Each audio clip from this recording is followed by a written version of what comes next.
नमस्कार, ताज न्यूज के prime bulletin में स्वागत है आपका। मैं हूं मीनू सिंह और आइए खबरों की शुरुआत करते हैं सुर्खियों के साथ। बीएसयूपी आवासीय योजना में मिली कई खामियां, डीएम ने लगाई कार्यदायी संस्था को फटकार, दिए कार्य सुधारने के निर्देश। रुहेलखंड विश्वविद्यालय परिसर में छात्र गुटों में हुआ टकराव, 2 छात्र घायल, मौके पर पुलिस तैनात।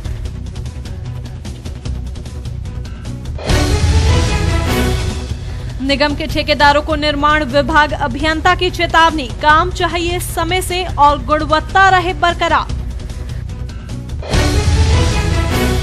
और घरेलू गैस की कीमतों में वृद्धि से आमजन में रोष, प्रधानमंत्री का पुतला दहन कर किया अपना आक्रोश व्यक्त।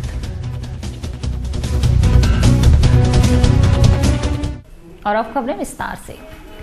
बीएसयूपी आवासीय योजना में निरीक्षण के दौरान मिली कई खामियां, जिलाधिकारी ने मौका मुआयना कर इन्हें पकड़ा है।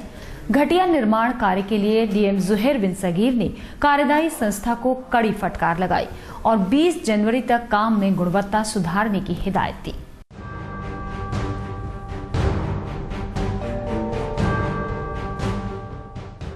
बसपा सरकार में शुरू हुई बीएसयूपी योजना की मिल रही शिकायतों की असलियत जानने के लिए जिलाधिकारी जुहैर बिन सगीर आवासीय योजना में जा पहुंचे, जहां की स्थिति देखकर उनका माथा ठनक गया।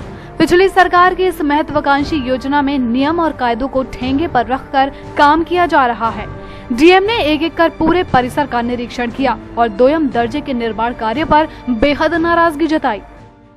यहाँ पर हम लोगों ने जो बीएसयूपी एक योजना है सरकार की, उस योजना के तहत जो मकान बनाए गए जा रहे हैं, कुछ सीवर लाइंस डाली जा रही हैं, कुछ टंकियां बनाई जा रही हैं, ओवरहेड टैंक्स, और साथ में कुछ लाइवलीहुड सेंटर बनाए जा रहे हैं, जिससे हम सामुदायिक पर्पज़ के लिए जो सेंटर्स होते हैं। तो आज मैंने एक सामुदायिक पर्पज़ के जो सेंटर है उसका निरीक्षण किया है और इसमें वास्तविक रूप से ये काफ़ी कमियां हैं। तो इनको 20 जनवरी तक का समय दिया गया है कि इस बिल्डिंग में जो भी सुधार करना है वो कर लें ताकि ये जन उपयोगी हो सके। अन्यथा हम लोग 20 जनवरी के बाद इसकी प्रॉपर टेक्निकल जांच करा के इस जो भी ठेकेदार और जो भी अफसरान इसमें सम्मिलित हुए हैं उनके खिलाफ कार्रवाई करेंगे। और गौरतलब है कि इस आवासीय योजना के तहत 1200 मकान बनना प्रस्तावित है, जिसके लिए जिला प्रशासन ने देर से ही सही पर तत्परता दिखाई है और प्रशासनिक अमले ने मौका मुआयना कर खामियों को भी उजागर किया है। जिलाधिकारी ने सामुदायिक सेंटर और सीवेज सिस्टम के कामों में भी नाखुशी जताई है, जिन्होंने कार्यदायी संस्था को 20 जनवरी तक हिदायत दी है, जिसमें निर्माण कार्य को गुणवत्तापरक बनाने के निर्देश दिए गए हैं। जिला प्रशासन के मुताबिक ऐसा न होने पर निर्माण एजेंसी के खिलाफ कार्रवाई के साथ रिकवरी पर भी विचार करने से प्रशासन पीछे नहीं हटेगा। शिक्षा के मंदिर में लहराए तमंचे, रुहेलखंड विश्वविद्यालय के छात्रों के 2 गुटों में जमकर फायरिंग हुई और मारपीट। हिंसक झड़प होने के दौरान 2 छात्र घायल भी हुए, जिन्हें रुहेलखंड अस्पताल में भर्ती कराया गया। मौके पर पहुंची पुलिस ने मामला बमुश्किल शांत कराया। बरेली के रुहेलखंड विश्वविद्यालय में आज छात्रों के 2 गुट आपस में भिड़ गए। बात इतनी बढ़ गई कि शिक्षा के मंदिर में छात्र तमंचे लहराने लगे और ताबड़तोड़ फायरिंग की गई। इस बीच छात्रों में जमकर मारपीट भी हुई, जिसमें 2 छात्र अहमद और विकास घायल हुए हैं। हालात बिगड़ते देख मौके पर पुलिस को बुलाया गया, जिसके बाद जाकर मामला शांत हुआ। आपको बता दें कि नए साल के जश्न के दौरान ही छात्रों के 2 गुट आपस में भिड़ गए थे, जिसके बाद विश्वविद्यालय प्रशासन ने छात्रों को समझाया था, लेकिन आज बात इतनी बढ़ गई कि फायरिंग हो गई। विश्वविद्यालय प्रशासन ने इस मामले में जांच टीम गठित कर दी है और दोषी छात्रों के खिलाफ कार्यवाही की बात कही है। हम लोग कुछ छात्र वहीं बता रहे थे कि पहले जो लड़ाई हुई थी उससे पहले भी कंप्रोमाइज हुआ था, उसके बाद आज सुबह फिर हो गई और उसके बाद अब तो हद हो गई थी लड़ाई। किसी का सर खुल गया, किसी का कुछ। मामला तो यह है कि आपस में बीटेक सेकेंड ईयर के 2 गुटों में झगड़ा हुआ है और ये डिपार्टमेंट में झगड़ा हुआ था। एक गुट भागता हुआ मेन हॉस्टल में आया था और सेकेंड ईयर के स्टूडेंट हैं, ये बीडी हॉस्टल के रहने वाले हैं। एक गुट बचने के लिए मेन हॉस्टल में भागता हुआ है और दूसरा गुट उन्हें मारने के लिए पीछे आया और रोड पर शायद जैसा सुना है 2-3 फायरिंग किए थे, 2 लड़के घायल हुए। वो लोग अपने बेसमेंट थे, कुछ लोग हॉस्टल में रहते हैं, कुछ बाहर के थे। नाम बता दो कौन कौन? कुछ लोग जैसे सत्यम था, सत्यम ने मुझे तमंचे के बेट से मारा। प्रकाम में था तुषार, सुचित, और उसके बाद विनोद यादव कोई नेता था, सुनो। उत्तर प्रदेश माध्यमिक वित्त विहीन शिक्षक संघ ने शासन और प्रशासन को दी 10 फरवरी तक की मोहलत। शिक्षा भवन पर संघ के पदाधिकारियों ने धरना देकर शिक्षण अधिकारियों को ज्ञापन सौंपा और शासन की दोहरी नीति पर नाराजगी जताई। शिक्षक नेताओं ने अब 10 फरवरी को मुख्यमंत्री आवास घेरने का ऐलान किया है। उत्तर प्रदेश माध्यमिक वित्त विहीन शिक्षक संघ मौजूदा प्रदेश सरकार से बेहद खफा है। वजह है पिछले 8 साल से लंबे चली आ रही उसकी मांगे, जिसमें मानोदय का भुगतान भी शामिल है। संघ के पदाधिकारियों ने सरकार और अधिकारियों पर मिली भगत का आरोप लगाते हुए नियम और कायदे को बलाए ताक पर रखने की बात कही है। ये सिर्फ सरकार और कर्मचारी जो सरकारी बेल्ट है इनका सहयोग नहीं मिल रहा है, अदरवाइज इसमें कोई दिक्कत है ही नहीं। संवैधानिक व्यवस्था है और पूर्व मुख्यमंत्री जो है उन्होंने इस बात को लिखित में अपने संविधान में लिखा हुआ है कि वित्तहीन विद्यालय के अध्यापकों को मानदेय दिया जाए, लेकिन देने की व्यवस्था कोई नहीं कर रहा है।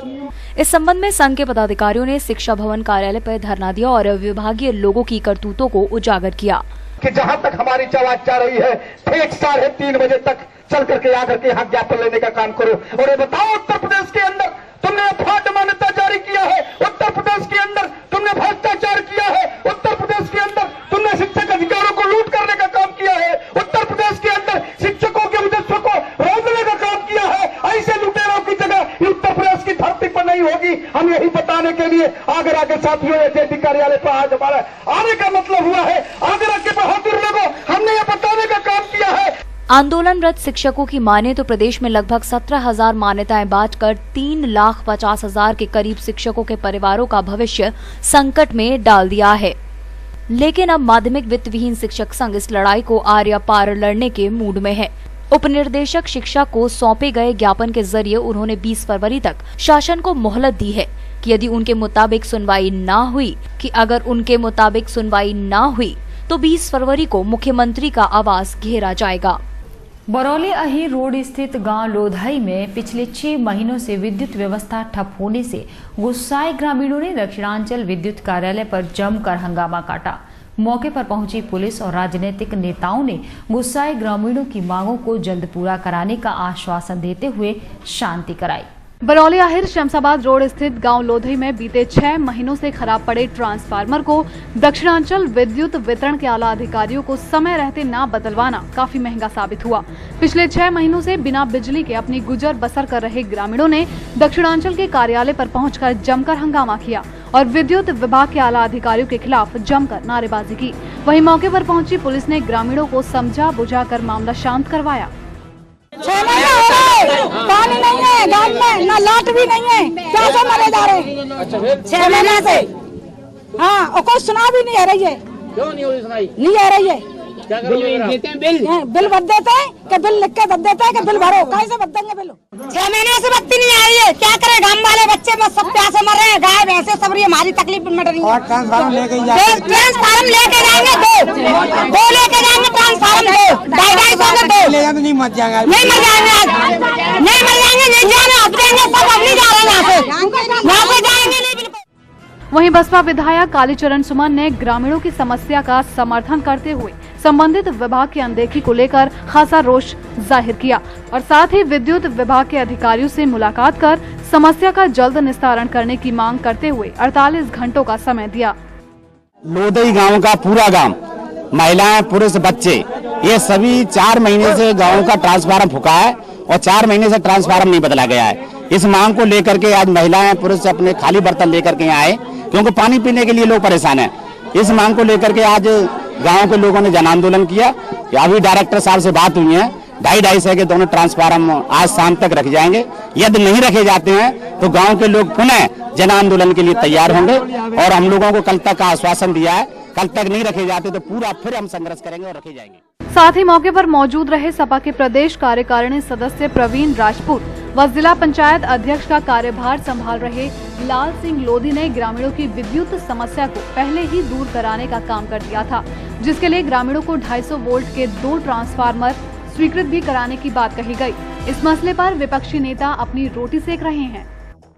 की वजह से थोड़ा सा लेट हो गया है। कुछ लोग इस पर राजनीतिक रोटियां सेकते हैं। मैं मानता हूं कि ये विकराल समस्या है, लेकिन हमारी एमडी साहब से बात हुई थी तो उन्होंने कहा था कुछ खाना पूर्तियां कागजों की वो पूरी हो जाए उसको कर देंगे। ये कुछ लोगों ने अपने स्वार्थ के लिए जनसू खमन का इकट्ठा कर लिया, नारेबाजी करी।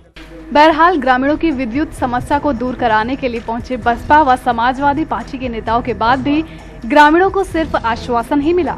अब देखना ये होगा कि ग्रामीणों की आवाज बनकर आए नेताजी की मेहनत और अधिकारियों का आश्वासन कब पूरा होता है, या फिर ग्रामीणों को अंधेरे में ही ये जीवन बसर करना होता है। नगर निगम शहर में लगने वाले विज्ञापन होर्डिंग से होने वाली आय में वृद्धि करने के पुरजोर प्रयास में लगा है, ताकि वर्ष 2012-13 की आय में पिछले साल की अपेक्षा ज्यादा बढ़ोतरी कर सके। इसे लेकर नगर निगम का विज्ञापन विभाग तेजी से ऐसे बकायेदारों को नोटिस भेज वसूले के प्रयास कर रहा है जिन्होंने अपना कर जमा नहीं कराया है। विज्ञापन विभाग के इंचार्ज ने बताया कि इस वर्ष लक्ष्य पिछले साल की आय से 1.5 गुना रखा गया है, ताकि निगम की आय को बढ़ाया जा सके। पिछले वित्तीय वर्ष में नगर निगम ने विभाग से करीब 1 करोड़ 90 लाख रुपए की आय की थी, जो पिछले वर्ष की अपेक्षा कहीं ज्यादा थी।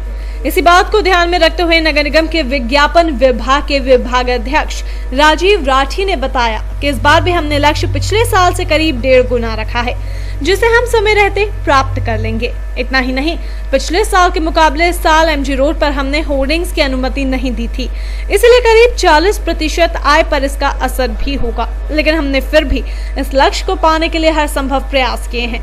साथ ही इस साल करीब 3 करोड़ रुपए की आय का अनुमान लगाया जा रहा है। देखिए, टैक्स में तो कोई इजाफा किसी तरह का है नहीं, लेकिन कुछ इस तरह के विज्ञापन पट थे जिस पर जो है वो पैसा आना चाहिए था, निगम को इसका आय में सम्मिलित होना चाहिए था और वो किसी कारणवश नहीं हो पा रहा था। तो इस तरह के लोग जो विज्ञापन करके चोरी कर रहे हैं, जो विज्ञापन कर नहीं देते हैं, उन पर नगर निगम ने शिकंजा कसा है। इसमें लगभग जो है वो 40-42 ऐसे लोग हैं जो बड़े बड़े शोरूम हैं, उनके बाहर बहुत बड़े बड़े उनके विज्ञापन पट लगे हैं और वो विज्ञापन कर नहीं दे रहे हैं। उनको नगर निगम ने नोटिस भेजा था, उन्होंने नोटिस का जवाब नहीं दिया है और ना ही कोई अपना पक्ष उसमें रखा है। अब उन सभी की आरसी जो है वो जारी करने की कार्रवाई नगर निगम करा रहा है। आपको बता दें कि वर्ष 11-12 में यह आंकड़ा महज लाखों में ही था, जो पिछले वर्ष 1 करोड़ 90 लाख के आसपास पहुंच गया था। इस वर्ष इस बात से अनुमान लगाया जा रहा है कि साल निगम की आय करीब 3 करोड़ के आसपास पहुंचेगी, जो निगम के लिए एक अच्छी खबर होगी, जिसे लेकर निगम अधिकारी जी जान से जुटे हुए हैं। खैर, अब देखना ये होगा कि जो तय किया गया लक्ष्य है, निगम उसे हासिल कर पाता है या फिर नहीं, क्योंकि निगम अभी तक 1 करोड़ 40 लाख तक का ही आंकड़ा छू पाया है। नगर आयुक्त के आदेश का असर अब दिखने लगा है, जिसे लेकर बनाए गए नए निर्माण विभाग अभियंता राजीव राठी ने अपने काम में लापरवाही और हठधर्मिता अपनाने वाले ठेकेदारों पर शिकंजा कसना शुरू कर दिया है।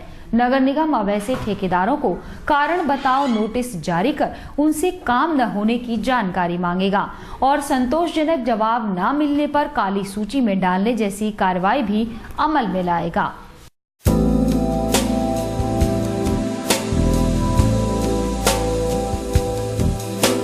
निगम के ठेकेदारों की मनमानी को गंभीरता से लेते हुए नगर आयुक्त इंद्र विक्रम सिंह ने अभी हाल ही में एक आदेश पारित किया था, जिसमें कहा गया था कि समय से काम पूरा ना करने वाले और टेंडर मिलने के बाद अनुबंध ना करने वाले ठेकेदारों पर कार्यवाही की जाए, ताकि वो अपने काम को जल्द से जल्द पूरा कर सके।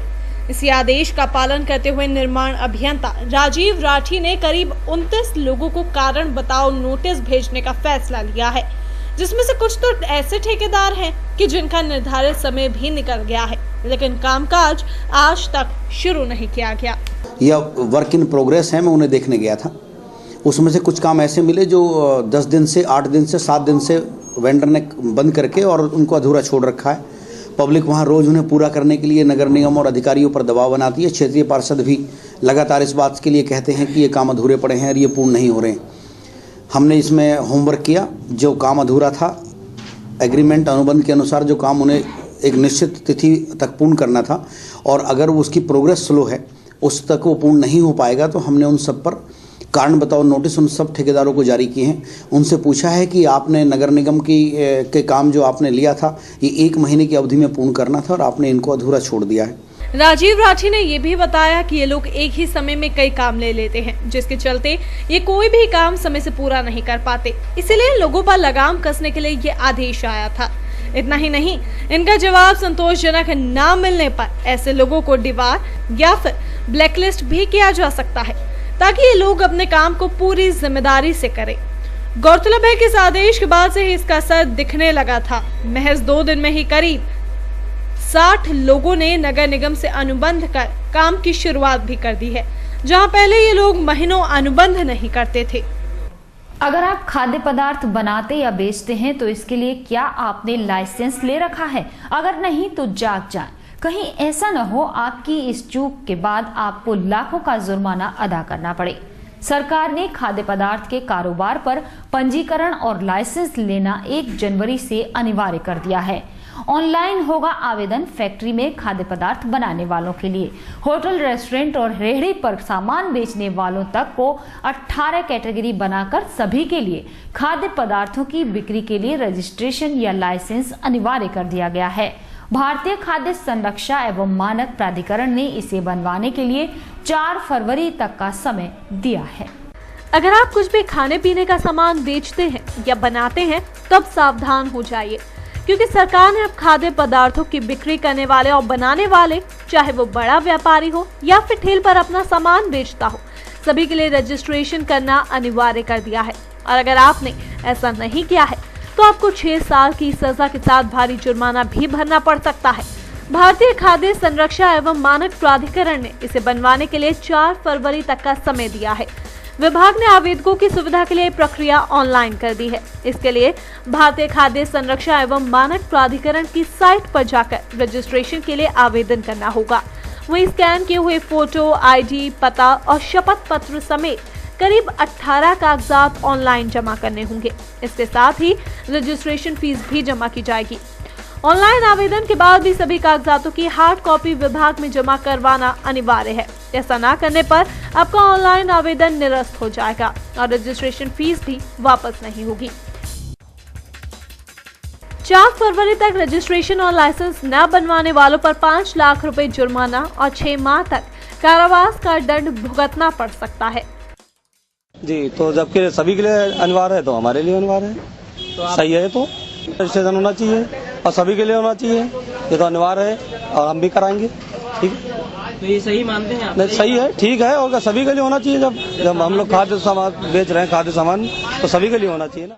लाइसेंस के लिए हमारे यहाँ फूड सेफ्टी अथॉरिटी ने 12 लाख रुपए के टर्नओवर जिनका ऊपर है वो लाइसेंस बनवाएंगे, और जिनका टर्नओवर 12 लाख से कम है उनका रजिस्ट्रेशन होगा।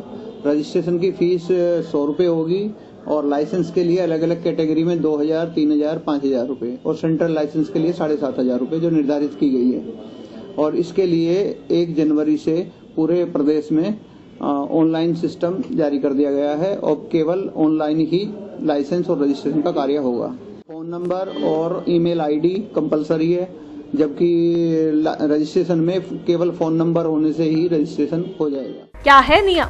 5 अगस्त 2011 को घोषित खाद्य संरक्षा और मानक अधिनियम के तहत सार्वजनिक बिक्री के लिए खाद्य पदार्थ बनाने और उसके बेचने के लिए रजिस्ट्रेशन और लाइसेंस अनिवार्य किया गया था। इसके तहत 12 लाख रुपए से कम वार्षिक टर्नओवर करने वालों के लिए रजिस्ट्रेशन और 12 लाख से 20 करोड़ रुपए तक का टर्नओवर करने वालों के लिए लाइसेंस लेना अनिवार्य किया गया। 20 करोड़ रुपए से ज्यादा का टर्नओवर करने वालों के लिए भी लाइसेंस लेना जरूरी है, लेकिन उनको लाइसेंस केंद्र सरकार से ही जारी होगा। खाद्य पदार्थों की सार्वजनिक बिक्री के लिए रजिस्ट्रेशन या फिर लाइसेंस अनिवार्य किया गया है। बरेली में अब तक 1307 खाद्य कारोबारियों ने रजिस्ट्रेशन और 868 ने लाइसेंस बनवाया है। 5 फरवरी से पहले सभी को लाइसेंस या फिर रजिस्ट्रेशन करना जरूरी है। अनुमान है कि बरेली में 10,000 इस व्यवसाय से लोग जुड़े होंगे। व्यापारियों ने भी सरकार के इस फैसले का स्वागत किया है। आम आदमी की मूलभूत समस्याओं को मुद्दा बनाकर चुनावी लड़ाई जीतने के बाद हाल ही में दिल्ली में अपनी सरकार बनाने वाली आम आदमी पार्टी अब आगरा की जनता की मूलभूत समस्याओं को उठा रही है। गुरुवार को आम आदमी पार्टी कार्यकर्ताओं ने आगरा की टूटी फूटी सड़कों को जल्दी सही करने के लिए ADA कार्यालय का घेराव कर इन्हें ज्ञापन सौंपा। आम आदमी पार्टी ने दिल्ली के बाद अब यूपी में भी आम लोगों की मूल परेशानियों को मुद्दा बनाकर चुनाव तैयारियां शुरू कर दी हैं।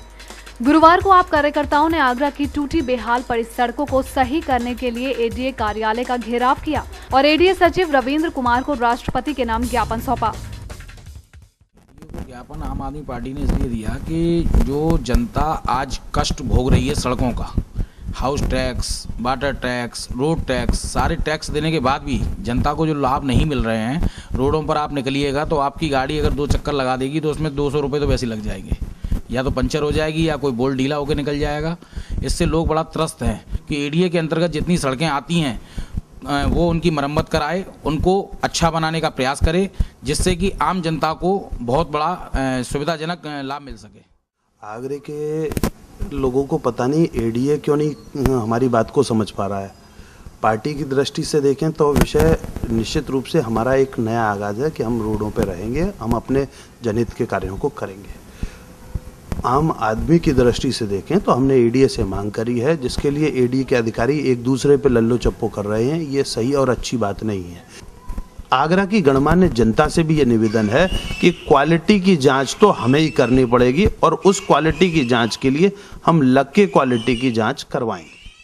वहीं एडीए सचिव ने आप नेताओं को जल्द ही अपने विभाग की परिधि में आने वाली सड़कों को ठीक करने का आश्वासन दिया है। सड़कों की बात की जाए तो आगरा की ज्यादातर सड़कें टूटी पड़ी हैं, जिनका रखरखाव अलग अलग विभाग करते हैं। बावजूद इसके कुछ ही सड़कें आगरा में दुरुस्त दिखाई देती हैं और जिन सड़कों को तमाम शिकायतों के बाद बनाया जाता है वो कमीशन खोरी के चलते 4 दिनों में अपनी पुरानी हालत में आ जाती हैं, जिस पर अब आम आदमी पार्टी पूरी निगरानी रखेगी और तय समय से पहले उखड़ने वाली सड़क से संबंधित सभी अधिकारियों के खिलाफ कानूनी कार्यवाही करेगी। और इसी के साथ रुक रहे हैं एक छोटा सा ब्रेक लेने के लिए।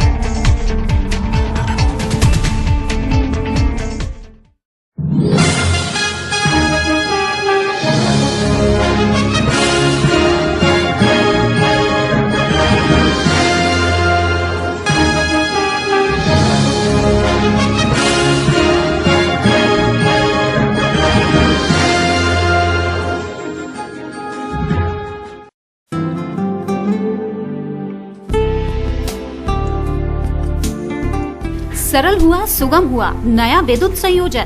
अब टोरन पावर में नया विद्युत संयोजन का आवेदन करना और भी सरल हुआ।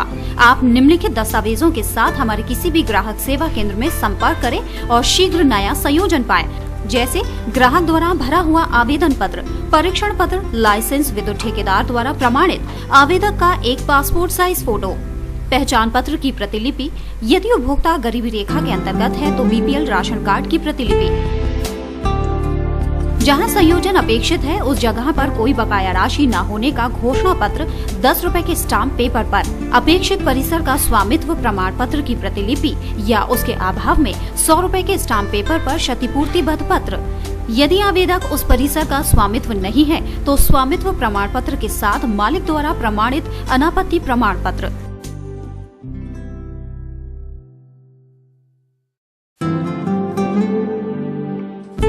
हमारे ग्राहक सेवा केंद्र का पता है पूर्वानंद प्लाजा, राम रघु हॉस्पिटल के सामने, चर्च रोड, आगरा, 49 सदर बाजार, शिवहरी रोड, शॉपिंग आउटलेट के सामने, आगरा और 286 जयपुर हाउस, एडीए कार्यालय के निकट, आगरा। हमारा हेल्पलाइन नंबर है 0562 2424 554।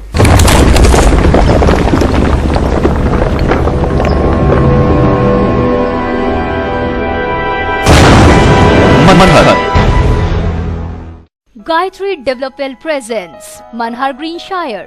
Specifications: lush green park, green environment, spacious house with car park inside, wide road inside the campus, 24-hour water supply, according Vastu.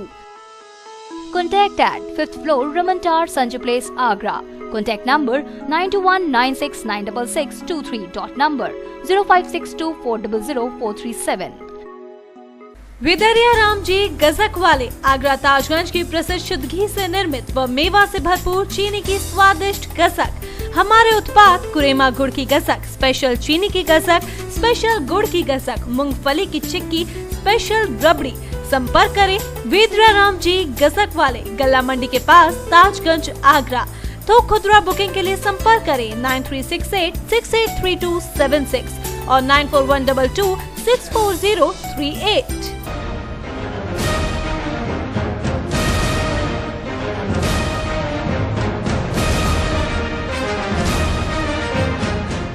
Dinesh steel, ये स्टील की जोत है जो अपनी रोशनी दूर तक बिखेर रही है। जो अंतराग्नि 50 साल पहले जली थी, एक नई राह चलकर फिर से एक नया दौर, एक नया जमाना लाएगा। Steel authority of India limited, Dinesh steel, Khatena road, Loha Mandi, Agra. Mobile number 9319055814 and phone number 0562400972।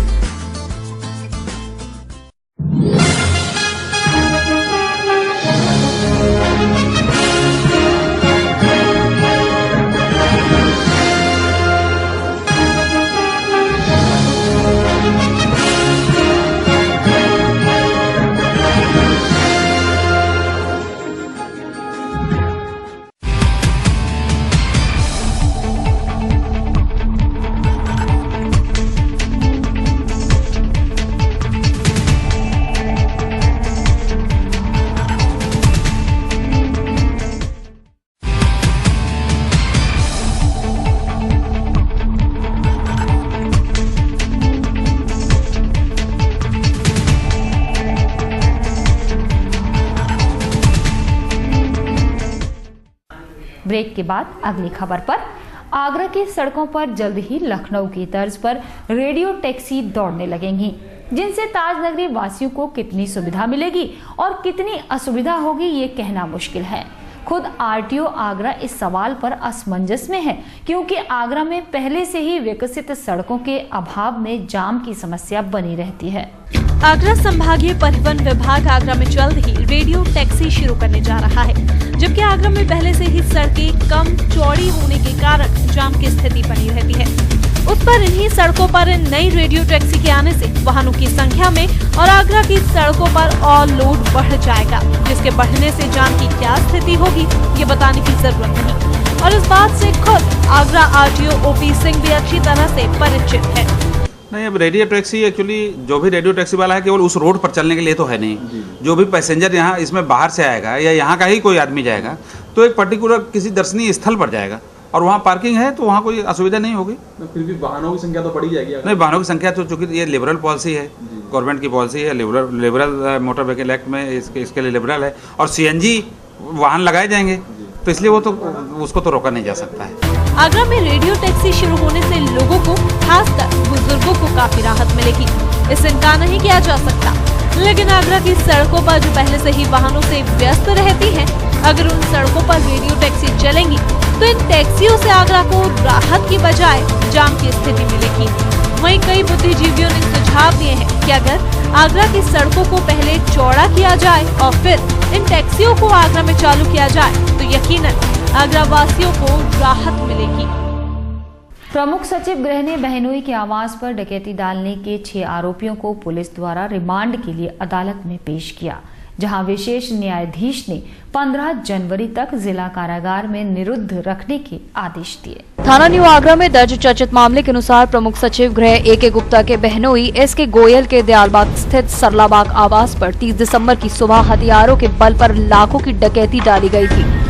यहां पुलिस ने जवाबी कार्यवाही कर 6 लोगों को गिरफ्तार किया था, तो वहीं गुरुवार को डकैती डालने के आरोपी बंटी, हरकेश, हरदयाल, विजय गौतम, राजू नेता एवं ठाकुर को हिरासत में ले थाना न्यू आगरा पुलिस ने दोपहर 2 बजे करीब रिमांड के लिए विशेष न्यायाधीश दस्यु प्रभावी क्षेत्र की अदालत में पेश किया।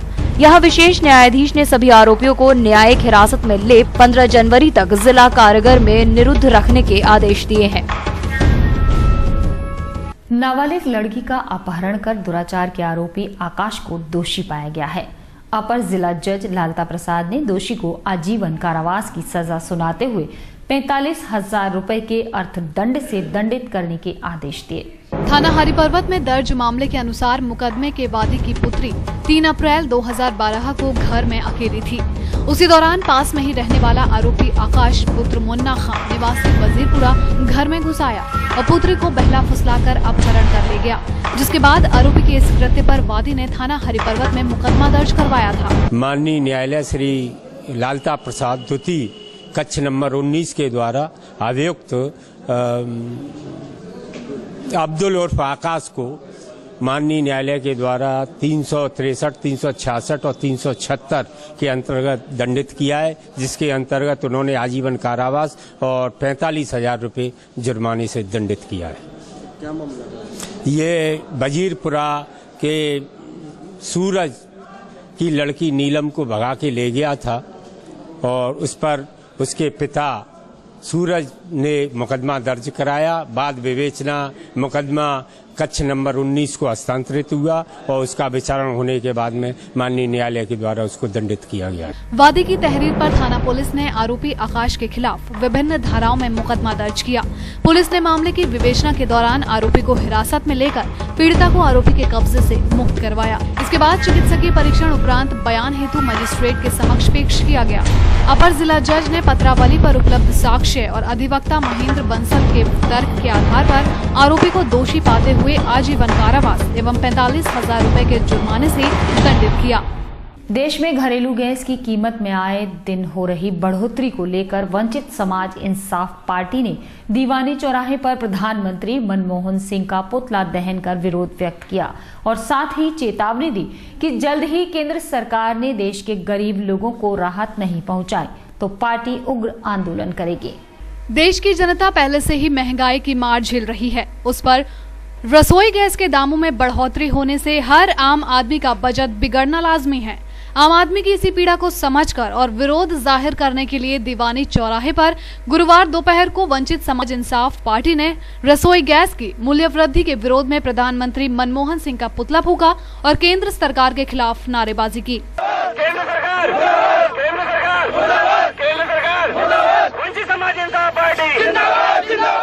देखिए, मैं दिन पे दिन महंगाई के खिलाफ, चाहे किसी भी प्रकार की महंगाई सही, चाहे वो पेट्रोल पे सही, चाहे डीजल पे सही, चाहे केरोसिन गैस पे सही, चाहे सीएनजी गैस पे सही, केंद्र सरकार दिन पे दिन इंसान को मरने के मुंह में धकेल रही है। मेरा मानना और वंचित समाज इंसाफ पार्टी का मानना, केंद्र सरकार को इतना धक्का लगा है फिर भी समझ में नहीं आ रही है। 4 स्टेटों के अंदर से सरकार चली गई है फिर भी समझ में नहीं आई है।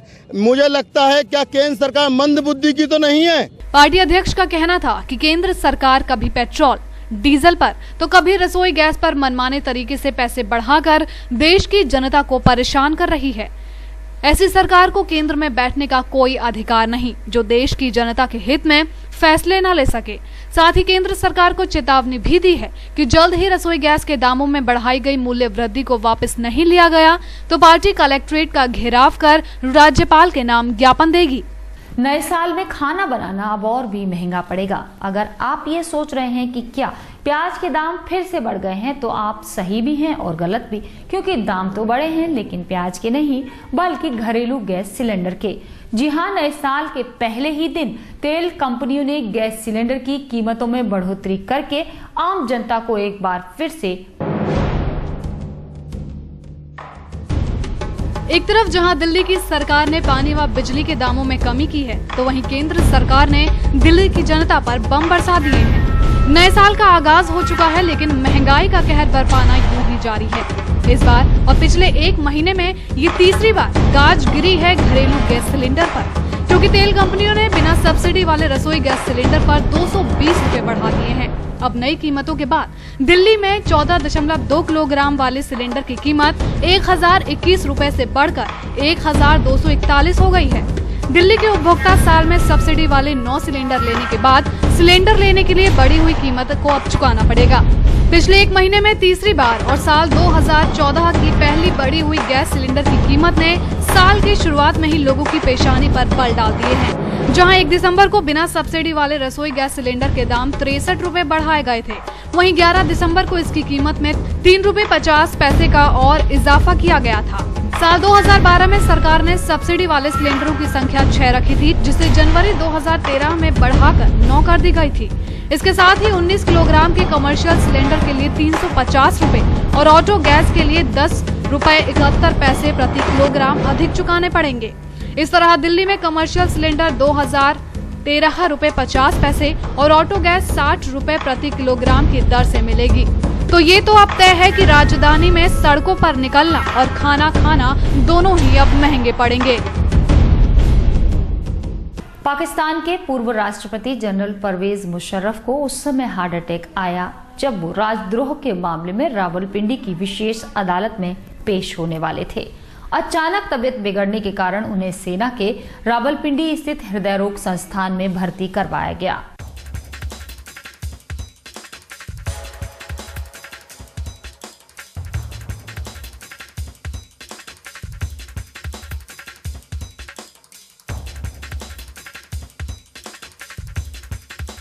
आखिरकार अरविंद केजरीवाल को मिल ही गया दिल्ली विधानसभा में बहुमत। दिल्ली की सत्ता पर काबिज हुई आम आदमी पार्टी की सरकार को बहुमत साबित करने के लिए 36 का आंकड़ा पार करना था। पार्टी के विश्वास मत के समर्थन में कुल 37 वोट पड़े, जबकि विरोध में 32 वोट मिले। आम आदमी पार्टी के 28 विधायक थे, जबकि उसे कांग्रेस के 8 विधायकों का समर्थन हासिल था। दिल्ली में 5 दिन पुरानी अरविंद केजरीवाल सरकार ने विधानसभा में विश्वास मत हासिल कर लिया है। विश्वास मत के पक्ष में 37 वोट पड़े, वहीं विरोध में सिर्फ 32 वोट ही पड़े। इसके पहले अरविंद केजरीवाल ने विश्वास मत पर चर्चा के दौरान सदन में जोरदार भाषण दिया। उन्होंने अपने भाषण की शुरुआत में ही कहा कि जो ईमानदार है वो आम आदमी है और जो बेईमान है वो है खास। साथ ही उन्होंने कहा कि आज आम आदमी भ्रष्टाचार से दुखी है, हम उसे भ्रष्टाचार मुक्त शासन दें, ये हमारी बड़ी उपलब्धि होगी। इसके पहले सरकार की ओर से शिक्षा, पीडब्ल्यूडी और शहरी विकास मंत्री मनीष सिसोदिया ने विश्वास मत पेश किया था। दिल्ली के मुख्यमंत्री अरविंद केजरीवाल ने विश्वास प्रस्ताव चर्चा के दौरान सबसे अंत में अपना जवाब दिया। केजरीवाल के इस भाषण को हम ऐतिहासिक भी कह सकते हैं। केजरीवाल ने आम आदमी पार्टी की नई परिभाषा दी। उन्होंने कहा कि बीजेपी सहित अधिकतर राजनीतिक पार्टियां रेहड़ी लगाने वालों, ठेला चलाने वालों, मजदूरों को आम आदमी मानती है, लेकिन मैं समझता हूं कि ईमानदार व्यवस्था चाहने वाला हर शख्स आम आदमी है, जो बेईमान है वही खास है। और इसी के साथ फिलहाल बुलेटिन में सिर्फ इतना ही। अगले बुलेटिन में नई खबरों के साथ आपसे फिर मुलाकात होगी। जुड़े रहिए ताज न्यूज से। नमस्कार।